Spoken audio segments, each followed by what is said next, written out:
Audio Jungle। नमस्ते,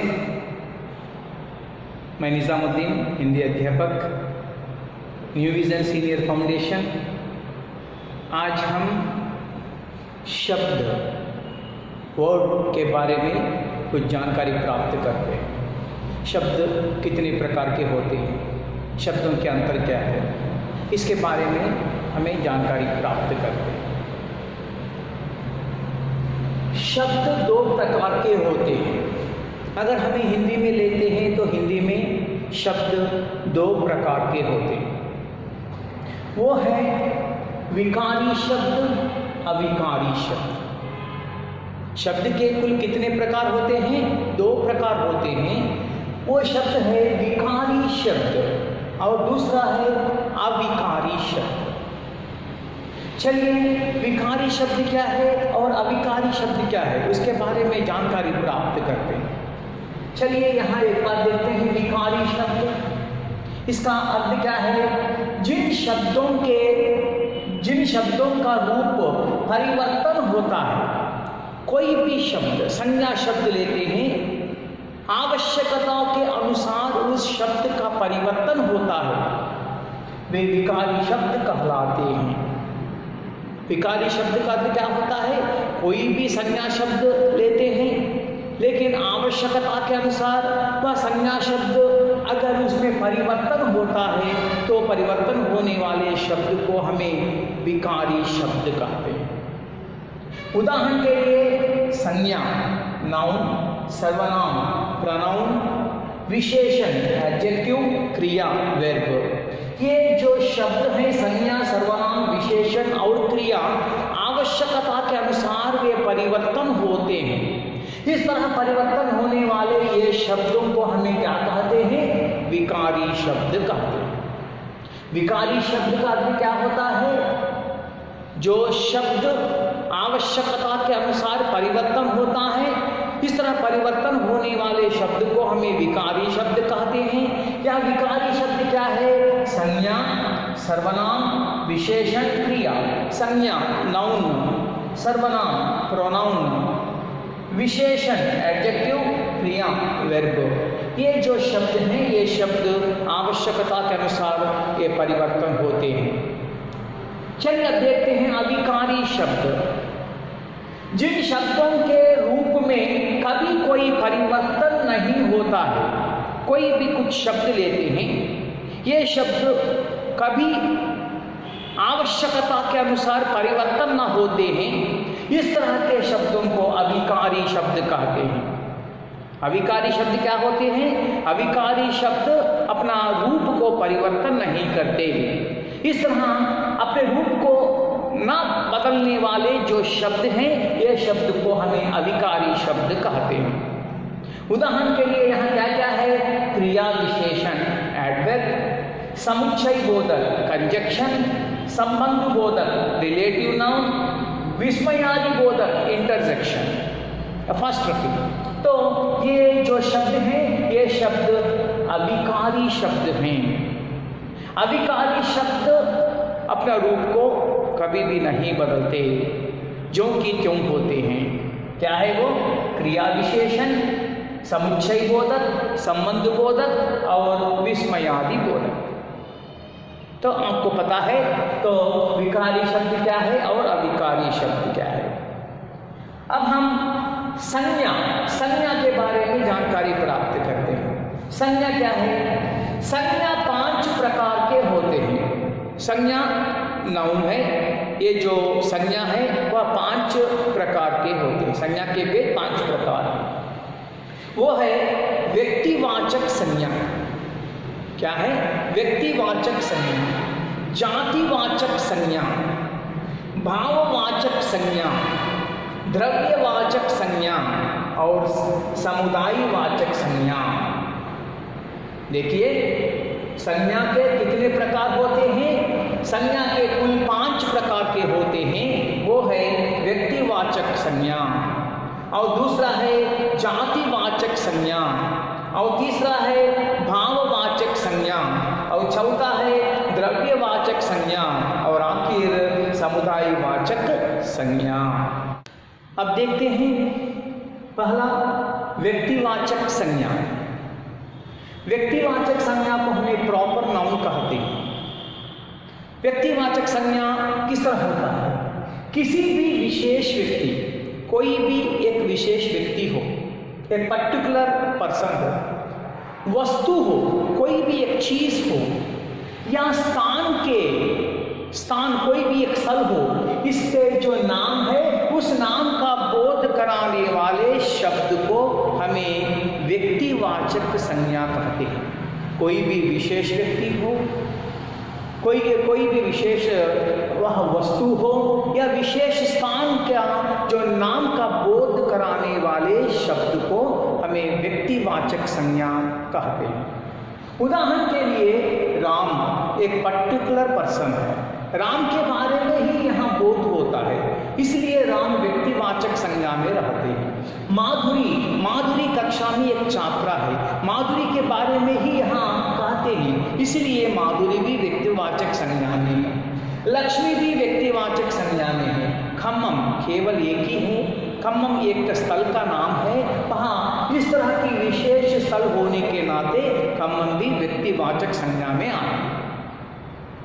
और दूसरा है जातिवाचक संज्ञा, इसे हमें कॉमन नाउन कहते हैं। जातिवाचक संज्ञा को हमें क्या कहते हैं? कॉमन नाउन कहते हैं। देखिए इसकी परिभाषा क्या है। जो शब्द किसी व्यक्ति, वस्तु या स्थान की पूर्ण जाति का बोध कराते हैं। कोई भी व्यक्ति को लीजिए, कोई विशेष वस्तु, कोई भी एक विशेष स्थल का परिपूर्ण जाति का बोध कराते हैं, ये जातिवाचक संज्ञा कहलाती है। फिर एक बार देखते हैं, जो शब्द किसी व्यक्ति हो या वस्तु हो या स्थान की पूर्णता का बोध कराते हैं, परिपूर्ण बोध कराते हैं, वो है जातिवाचक संज्ञा। उदाहरण के लिए मोबाइल एक फोन के बारे में नहीं, मोबाइल जाति का। जितने मोबाइल से सभी के लिए एक ही शब्द हमें कहते हैं मोबाइल। टीवी, बहुत सी टीवी होते हैं, लेकिन टीवी के जाति के बारे में कहते हैं। पुस्तक, कई पुस्तकें होती हैं, लेकिन पुस्तक के बारे में हमें कहते हैं जाति के बारे में। कार, गांव, स्कूल, शहर, बगीचा, ये पूरे क्या होते हैं? व्यक्तिवाचक, ये जातिवाचक संज्ञा में होते हैं, क्योंकि ये जो शब्द किसी व्यक्ति, वस्तु या स्थान की परिपूर्ण बोध कराते हैं, इस तरह के जो संज्ञा शब्द होते हैं ये जातिवाचक संज्ञा में आते हैं। और तीसरा है भाववाचक संज्ञा, इसे हमें एब्स्ट्रैक्ट नाउन भी कहते हैं। भाववाचक संज्ञा, देखिए जो शब्द किसी चीज, कोई भी वस्तु या पदार्थ की दशा, उसकी दशा क्या है, किस तरह होता है, उसका भाव क्या है, और इसका बोध कराते हैं, इस तरह के जो शब्द होते हैं ये भाववाचक संज्ञा में आते हैं। फिर एक बार देखते हैं, जो शब्द किसी चीज हो, पदार्थ हो, इसकी दशा, कोई भी वस्तु हो, कोई भी स्थल हो, कोई भी पदार्थ हो, कोई भी व्यक्ति हो, उसका भाव का ज्ञात कराते हैं, तो ये भाववाचक संज्ञा में आते हैं। उदाहरण के लिए हरियाली, हरा जो होता है उसका भाववाचक संज्ञा हरियाली होती है। गरीबी, जो गरीब होता है उसका जीवन गरीबी में रहता है। अच्छा जो है, अच्छाई भाववाचक संज्ञा है। बच्चा जो है उसका बाल दशा को बचपन कहते हैं, ये भाववाचक संज्ञा में आता है। लड़का जो है उसका लड़का का जो बचपन का जो स्थिति होती है उसे हमें लड़कपन कहते हैं। इस तरह आने वाले सभी शब्द भाववाचक संज्ञा में आते हैं। फिर एक बार देखते हैं, जो शब्द किसी चीज हो या पदार्थ की दशा या भाव का बोध कराते हैं, इस तरह के जो शब्द हैं ये भाववाचक संज्ञा शब्द कहलाते हैं। उदाहरण के लिए हरियाली, गरीबी, अच्छाई, बचपन, बूढ़ापन, लड़कपन आदि। और चौथा है द्रव्यवाचक संज्ञा। चौथा क्या है? द्रव्यवाचक संज्ञा, इसे हमें मटेरियल नाउन भी कहते हैं। देखिए,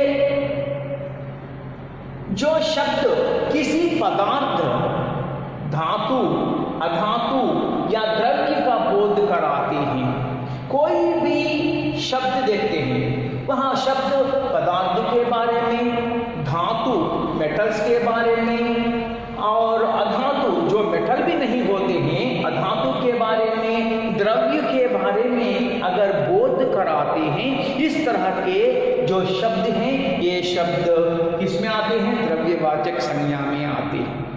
देखिए, इसके उदाहरण के लिए कोयला, कोल, कोयला, कोल, कोल, कोयला एक संज्ञा है, लेकिन कोयला क्या है? एक धातु है। इसीलिए धातु का नाम आने से इसे हमें द्रव्यवाचक संज्ञा कहते हैं। पानी द्रव पदार्थ है, ये भी किसमें आते हैं? द्रव्यवाचक संज्ञा में आते हैं। तेल, ऑयल, ये भी, और लोहा, मेटल, और इस तरह के जो शब्द होते हैं, ये शब्द द्रव्यवाचक संज्ञा शब्द कहलाते हैं। अब हमें पांचवा देखते हैं, समुदायवाचक संज्ञा, इसे हमें कलेक्टिव नाउन कहते हैं। समुदायवाचक संज्ञा, जिन शब्दों से किसी भी व्यक्ति हो या वस्तु के समूह का बोध कराना। तो अगर कोई भी व्यक्ति रहता है, व्यक्तियों का समूह होना चाहिए, कोई भी वस्तु होता है, वस्तु का समूह होना चाहिए। इस तरह व्यक्ति हो, वस्तु का समूह का बोध कराते हैं, उस तरह के संज्ञा को हमें समुदायवाचक संज्ञा कहते हैं। उदाहरण के लिए देखिए, बीड, बीड का अर्थ क्या होता है? जन का समूह, और मेला, फेयर, तो ये क्या है? तो तरह तरह के लोगों का समूह होता है। सभा, एक बड़ा मीटिंग होता है, वहाँ हमें सभी लोग वहाँ गैदर होते हैं। उस तरह हमारे ह्यूमन बीइंग का समूह होता है। कक्षा, कक्षा का क्या? क्लास, क्लास में जितने बच्चे होते हैं, बच्चों का समूह होता है। उसी प्रकार परिवार, परिवार क्या है? परिवार में एक नहीं, दो नहीं, परिवार में ये 2 से बढ़कर अधिक लोग रहते हैं, तो एक फैमिली में अधिक लोग रखते हैं, तो परिवार भी समुदायवाचक संज्ञा में आते हैं। पुस्तकालय, पुस्तकालय में केवल एक ही पुस्तक नहीं रहता है, तरह तरह की किताबें रहती हैं, इसलिए पुस्तकालय समुदायवाचक संज्ञा में रहता है। सेना, सेना क्या है? जो हमारे देश की रक्षा करते हैं, सेना लोग, ये सभी सेना मिलकर समुदायवाचक संज्ञा में आते हैं। इस तरह एक वस्तु हो या व्यक्ति का समूह को हमें समुदायवाचक संज्ञा कहते हैं। उसी प्रकार अब देखते हैं, संज्ञा हो गया है, सर्वनाम में प्रवेश करते हैं। सर्वनाम, इसे हमें प्रोनाउन कहते हैं। चलिए, सर्वनाम के 6 भेद होते हैं। Pronouns are here 6 types. सर्वनाम के कितने भेद होते हैं? 6 भेद होते हैं। वो है यहाँ पुरुषवाचक सर्वनाम। क्या है? पुरुषवाचक सर्वनाम। दूसरा है निश्चयवाचक सर्वनाम। तीसरा अनिश्चयवाचक सर्वनाम, और चौथा संबंधवाचक सर्वनाम, संबंधवाचक सर्वनाम, और पांचवा है प्रश्नवाचक सर्वनाम, प्रश्नवाचक सर्वनाम, और 6वां है निजवाचक सर्वनाम। क्या है? निजवाचक सर्वनाम। सर्वनाम के कुल कितने भेद हैं? 6 भेद हैं। पुरुषवाचक सर्वनाम, निश्चयवाचक सर्वनाम, अनिश्चयवाचक सर्वनाम, संबंधवाचक सर्वनाम, प्रश्नवाचक सर्वनाम और निजवाचक सर्वनाम। पहले हम यहाँ पुरुषवाचक सर्वनाम देखते हैं। ये क्या है? पुरुषवाचक सर्वनाम। इसे हमें पर्सनल प्रोनाउन भी कहते हैं। पुरुषवाचक सर्वनाम पर्सनल प्रोनाउन भी कहते हैं। चलिए, जो सर्वनाम बोलने वाले, सुनने वाले तथा किसी अन्य के लिए प्रयुक्त होता है, जो लोग बोलते हैं या जो लोग बोलने के समय में सुनते हैं या अन्य जो व्यक्ति होते हैं, ये इनका बोध कराते हैं, इस तरह के प्रयुक्त होने वाले जो शब्द होते हैं ये सर्वनाम शब्द होते हैं। तो इंस्टेड ऑफ नाउन हमें क्या करना है, सर्वनाम शब्द को हमें उपयोग करना है। तो देखिए, जो सर्वनाम बोलने वाले हो या सुनने वाले हो तथा जो किसी भी अन्य व्यक्ति जो होते हैं उनके जो नाम वहाँ हमें नहीं लेते हैं, तो नाम लेने के जगह हमें सर्वनाम ले सकते हैं। इस तरह सर्वनाम लेने वाले जो सर्वनाम शब्द को हमें पुरुषवाचक सर्वनाम कहते हैं, इसे हमें पर्सनल प्रोनाउन भी कहते हैं। पुरुषवाचक सर्वनाम 3 प्रकार के होते हैं। पुरुषवाचक सर्वनाम 3 प्रकार के होते हैं। वो है उत्तम पुरुष, पहला क्या है, उत्तम पुरुष, और दूसरा है मध्यम पुरुष, दूसरा क्या है, मध्यम पुरुष, और तीसरा है अन्य पुरुष। देखते हैं, उत्तम पुरुष है फर्स्ट पर्सन। हिंदी में उत्तम पुरुष क्या क्या होते हैं, मैं, हम, ये उत्तम पुरुष होते हैं। और दूसरा है मध्यम पुरुष, इसे हमें सेकंड पर्सन कहते हैं। मध्यम पुरुष को हमें क्या कहते हैं, सेकंड पर्सन। ये सेकंड पर्सन कहते हैं, ये तुम लोग, ये सेकंड पर्सन होते हैं या मध्यम पुरुष होते हैं। और तीसरा है अन्य पुरुष। अन्य पुरुष को हमें थर्ड पर्सन कहते हैं। अन्य पुरुष को हमें क्या कहते हैं, थर्ड पर्सन कहते हैं। वे है वहाँ, वे लोग, वहाँ वे लोग, और आप सब, ये अन्य पुरुष में आते हैं। वहाँ वे लोग या आप सब मिलकर ये थर्ड पर्सन में आते हैं, इसे हमें अन्य पुरुष भी कहते हैं। तो देखिए, पुरुषवाचक सर्वनाम कितने भेद होते हैं, 3 होते हैं। वो है उत्तम पुरुष, मध्यम पुरुष, अन्य पुरुष। उत्तम पुरुष में मैं, हम होता है, और मध्यम पुरुष में तुम लोग, और अन्य पुरुष में वहाँ, वे लोग, आप सब। इस तरह ये पुरुषवाचक सर्वनाम हमें पढ़ना है। अब देखते हैं निश्चयवाचक सर्वनाम। निश्चयवाचक सर्वनाम, इसे डेफिनेट प्रोनाउन कहते हैं। जो सर्वनाम किसी निश्चित वस्तु, व्यक्ति, स्थान तथा घटना का बोध कराते हैं, उन्हें निश्चयवाचक सर्वनाम कहते हैं। जो सर्वनाम किसी निश्चित, डेफिनेट या वस्तु हो, व्यक्ति हो, स्थान या घटना का बोध कराते हैं। ये पर्टिकुलर एक पर्सन का हो, या एक वस्तु का हो, या एक प्लेस का हो, या एक संगठना हो, उसका बोध कराते हैं, वो निश्चितवाचक सर्वनाम कहलाते हैं। देखिए, यह, वह, उसे, उसका, ये निश्चयवाचक सर्वनाम कहलाते हैं। यह आम मीठा है, आम निश्चय है, यह आम मीठा है, वह लड़का महान है, इसे पानी चाहिए, उसका नाम रमेश है। इस तरह एक वस्तु हो, एक घटना हो, या एक व्यक्ति का निश्चित रूप का बोध कराते हैं, उसे हमें निश्चयवाचक सर्वनाम कहते हैं। और इसमें तीसरा है अनिश्चयवाचक सर्वनाम, इसे हमें इंडिफिनिट प्रोनाउन कहते हैं। अनिश्चयवाचक सर्वनाम, इसमें सर्वनाम के बारे में निश्चय प्रकट नहीं होता है। देखिए, जो सर्वनाम शब्द किसी निश्चय वस्तु या व्यक्ति का बोध नहीं कराते, कोई भी एक पर्टिकुलर व्यक्ति का हो, वस्तु का हो, कोई भी का उसका बोध, उसका परिचय नहीं कराते हैं, वो अनिश्चयवाचक सर्वनाम कहलाते हैं। उदाहरण के लिए, कोई, कुछ, किसी, ये अनिश्चय है, निश्चित रूप से हमें इसे नहीं कह सकते। कोई आए हैं, कौन आए हैं, निश्चित रूप से हमें नहीं मालूम है, नहीं पता है।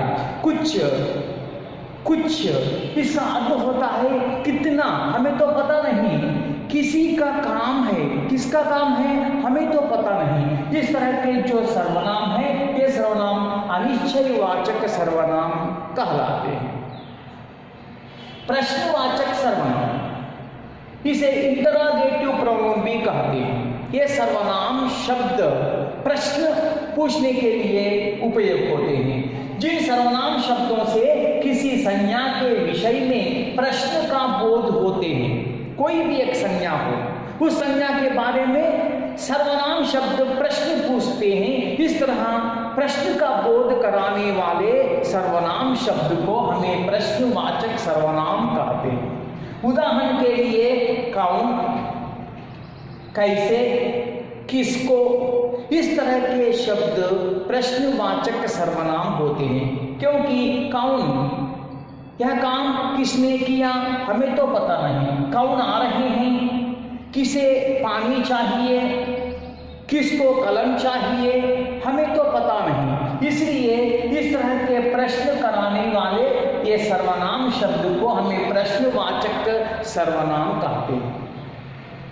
और पांचवा है संबंधवाचक सर्वनाम, इसे हमें रिलेटिव प्रोनाउन कहते हैं। संबंधवाचक सर्वनाम, देखिए जो सर्वनाम शब्द किसी संज्ञा या सर्वनाम शब्द में प्रयुक्त होकर, कोई भी एक संबंधवाचक शब्द में जो सर्वनाम किसी संज्ञा के बारे में सर्वनाम शब्द में प्रयुक्त होता है, होकर क्या होता है, किसी अन्य संज्ञा या सर्वनाम के साथ संबंध का बोध कराते हैं। तो सर्वनाम शब्द क्या करता है, कोई सर्वनाम हो या संज्ञा शब्द में प्रयुक्त होता है और कोई अन्य सर्वनाम या संज्ञा शब्द के बारे में संबंध को हमें जुड़ाकर बताते हैं। इस तरह के जो सर्वनाम है इसे संबंधवाचक सर्वनाम कहते हैं। इसे अंग्रेजी में रिलेटिव प्रोनाउन कहते हैं।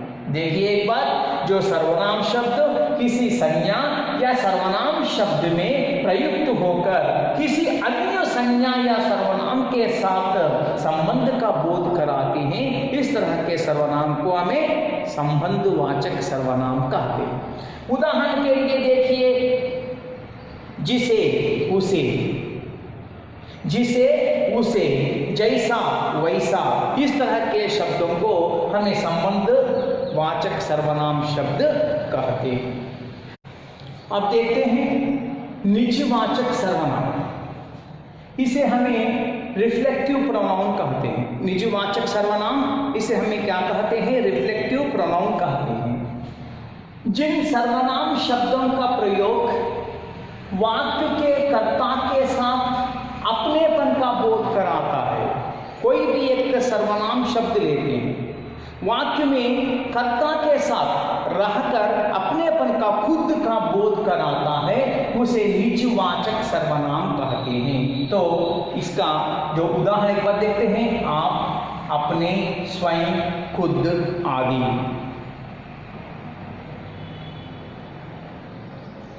आप, अपने, स्वयं, खुद आदि, ये किस तरह के सर्वनाम हैं, निजवाचक सर्वनाम। चलिए अब देखते हैं विशेषण, इसे हमें एडजेक्टिव कहते हैं। चलिए इसकी परिभाषा, जिन शब्दों से संज्ञा शब्दों के गुण दोष, आकार, स्वरूप या संख्या आदि का बोध कराते हैं, उन्हें विशेषण कहते हैं। कोई भी एक शब्द लेते हैं, उन शब्दों से संज्ञा शब्दों के गुण दोष हो, आकार, स्वरूप हो या उसमें जो संख्या होती है, संख्या हो, उसका बोध कराने वाले जो शब्द हैं, वो शब्द को हमें विशेषण कहते हैं। देखिए विशेषण 4 प्रकार के होते हैं। विशेषण कुल कितने प्रकार के होते हैं, 4 प्रकार के होते हैं। वो है गुणवाचक विशेषण, संख्यावाचक विशेषण, परिणामवाचक विशेषण और सार्वनामिक विशेषण। चलिए गुणवाचक विशेषण की कुछ उदाहरण, अच्छा, बुरा, लाल, पुराना, गोल, मीठा, ये क्या है, गुणवाचक विशेषण है। और दूसरा है संख्यावाचक, इसमें नंबर्स रहना है, 1, 10, 100, 1000 आदि, ये संख्यावाचक विशेषण है। और तीसरा है परिणामवाचक, कम, ज्यादा, थोड़ा, ये परिणाम होते हैं, तो परिणामवाचक विशेषण। उसी प्रकार सार्वनामिक विशेषण, सर्वनाम शब्द एक वाक्य में संज्ञा का बोध कराते हैं, ये सार्वनामिक विशेषण कहा जाता है। यहाँ, वहाँ, ये, वे आदि, इस तरह के शब्दों को सार्वनामिक विशेषण कहते हैं। और यहाँ देखते हैं क्रिया, वर्ब। क्रिया के 2 प्रकार हैं। क्रिया कुल कितने प्रकार हैं? 2 प्रकार हैं क्रिया। क्रिया 2 प्रकार हैं। एक है अकर्मक क्रिया, इसे इंट्रांसिटिव वर्ब कहते हैं, अकर्मक क्रिया, इंट्रांसिटिव वर्ब। और दूसरा है सकर्मक क्रिया, इसे हमें ट्रांसिटिव वर्ब भी कहते हैं। चलिए, इंट्रांसिटिव वर्ब, अकर्मक क्रिया किस तरह होते हैं? चलना, आना, जाना, उठना, बैठना, सोना, जागना, इस तरह के क्रिया को हमें अकर्मक क्रिया कहते हैं। अकर्मक क्रिया का अर्थ होता है जिस वाक्य में कर्ता के लिए अगर कर्म नहीं होता, उस वाक्य के क्रिया को हमें अकर्मक क्रिया कहते हैं। जिस वाक्य में कर्ता के लिए कर्म नहीं रहता, उस वाक्य की क्रिया को हमें अकर्मक क्रिया कहते हैं। देखिए, चलना, चलना, राम चलता है। चलना जो ये क्रिया है, इसके लिए वह कर्म नहीं है, इसलिए यह अकर्मक क्रिया है, इंट्रांसिटिव वर्ब है। जाना, बाजार जाता है, एक ही व्यक्ति के लिए वह वाक्य है लेकिन उसमें कर्म नहीं है, इसलिए जाना अकर्मक क्रिया है। आना, क्या आना हमें तो पता नहीं, अकर्मक क्रिया है। उठना, बैठना, सोना, जागना, ये जो क्रियाएं हैं ये ट्रांसिटिव वर्ब हैं, अकर्मक क्रियाएं हैं। और दूसरा है सकर्मक क्रिया, ये ट्रांसिटिव वर्ब है। पढ़ना, क्या पढ़ना? पुस्तक पढ़ना, रामू पुस्तक पढ़ता है, रामू के लिए पुस्तक कर्म है, इसलिए पढ़ना जो है, यहाँ पढ़ना जो क्रिया है यहाँ अकर्मक क्रिया ट्रांसिटिव वर्ब होता है। लिखना, क्या लिखना? जवाब लिखना, परीक्षा लिखना, तो इसके लिए कर्म है, इसलिए ये सकर्मक क्रिया है। खाना, खाना खाना, चलाना, नहीं चलना, चलना नहीं चलाना, और उठाना, कहना, देखना, ये जो क्रियाएं हैं ये सकर्मक क्रियाएं हैं, ट्रांसिटिव वर्ब। देखिए, जिन क्रिया विशेषण एक बार हमें देखते हैं, क्रिया विशेषण एडवर्ब के बारे में देखते हैं। जिन शब्दों से क्रिया की विशेषता का बोध होता है, कोई भी शब्द लेते हैं, उस शब्द के वजह से क्रिया का जो विशेषता का बोध होता है उसे हमें क्रिया विशेषण कहते हैं। उदाहरण के लिए, क्रिया विशेषण कितने प्रकार होते हैं? 4 प्रकार होते हैं, स्थानवाचक, कालवाचक, परिणामवाचक और रीतिवाचक, इस तरह के क्रिया विशेषण हैं। अब स्थानवाचक क्रिया विशेषण क्या है? यहाँ, वहाँ, इधर, उधर, निकट, ये स्थानवाचक क्रिया विशेषण है। और दूसरा कालवाचक, अब, कब, आज, कल, नित्य, इस तरह के जो शब्द हैं ये कालवाचक क्रिया विशेषण होते हैं। और तीसरा है परिणामवाचक, परिणाम, थोड़ा, कम, बड़ा, छोटा, ये परिणाम होते हैं। परिणामवाचक क्रिया विशेषण, कुछ, थोड़ा, बहुत, कम आदि परिणामवाचक क्रिया विशेषण। और चौथा है रीतिवाचक। रीतिवाचक अर्थ होता है आना जाने में कुछ अंतर होना, धीरे धीरे, जैसे तैसे, कैसे, इस तरह के जो शब्द होते हैं ये शब्द ये रीतिवाचक क्रिया विशेषण के अंतर्गत आते हैं।